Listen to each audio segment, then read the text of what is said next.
বিচারপতি অনির্বাণ দাস খুব ভিশনারি দিক থেকে ভেবেছেন। আরজিকর কেস শেষ নয়।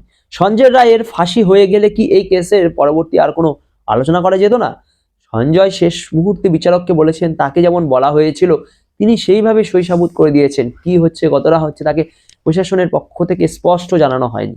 এই দাবি যদি সত্যি হয় বড় বিতর্ক। সঞ্জয়কে বাঁচিয়ে রাখা মানে ধর্ষণকে প্রশ্রয় দেওয়া নয়। কেসের গোড়ার দিকে যেতে হলে সঞ্জয়কে বাঁচিয়ে রাখা প্রয়োজন।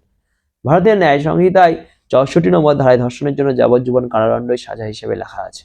ফলে সঞ্জয় ধর্ষণ করেছে একথা প্রমাণিত, তার সাজা দেওয়া হয়েছে। কিন্তু এর পরের অংশ হলো খুন ও অত্যাচার।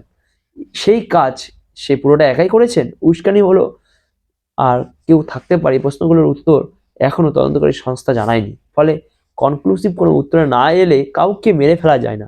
মিডিয়া ভুল ইন্টারপ্রিটেশন করছেন।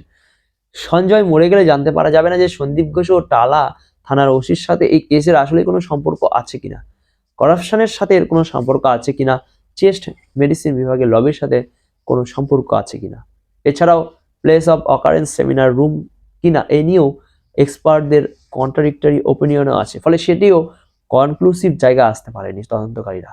আদালত বিশেষ এক্সপার্টের সাথে কথা বলে এই সিদ্ধান্ত হয়েছে। ফলে এই বিচারকে মিডিয়ায় ভেবে তারপর আলোচনাই করা উচিত। ভারতের আইনে ধর্ষণের সাজা মৃত্যুদণ্ড নয়, খুনের সাজা মৃত্যুদণ্ড। তবুও মামলাকারীদের কাছে গণতান্ত্রিক অধিকার রয়েছে উচ্চতর আদালতে আপিল করার। তারা নিশ্চয়ই করবে এবং উচ্চতর আদালতের মতামত খুব গুরুত্বপূর্ণ হতে পারে।